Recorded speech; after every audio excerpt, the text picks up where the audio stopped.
Hello చెప్పురా. Cinema టికెట్లు book చేస్తా, డబ్బులు వేయండి. అవునా రే, టికెట్లు బుక్ చేస్తాడంట, డబ్బులు అడుగుతాడు. నా దగ్గర లేవురా. రే వీడి దగ్గర లేవంట్రా. వన్ టికెట్ నేను పెట్టుకుంటా, బై. సరే, నీ టికెట్లు వాడు పెట్టుకుంటాడంటలేరా. ఎంతైనా అభినయ్ గారు చాలా మంచివారా. ఎందుకు టికెట్లు పెట్టినందుక?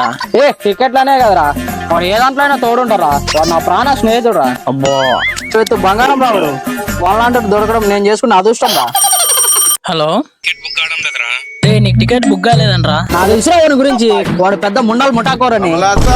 కాకి నోట్లో బ్రెడ్ ముక్కలు లాక్కొని తిని అట్లా కాకి ఎదవరా. వాడి పడేసిన ఇస్తరాకులు కడిగి అమ్ముకుంటే కక్కుర్తి ఎదరవాడు. కటింగ్ షాప్ లో కత్తెర దొంగతనం చేసి కోతి మొహం రా అంది. జన్మలో చేసుకునే పాపం రా. వాడు నాకు ఫ్రెండ్ గా దొరికిండు. వాడు పోతే 10,000 రూపాయలు పటాకులు తెచ్చి తెలుస్తారా. రే వానికి బుక్ అయ్యాయని చెప్పురా. నాకు తెలుసురా వానికి నేనంటే ఇష్టం అని. అరే మామ, నీ కిడ్నీ ఎప్పుడన్నా అవసరం ఉంటే చెప్పురా. నా కిడ్నీ సార్. ఫోన్ నీ అబ్బా, నువ్వు పెద్ద ఊసరవెల్లిలా ఉన్నావు కదరా.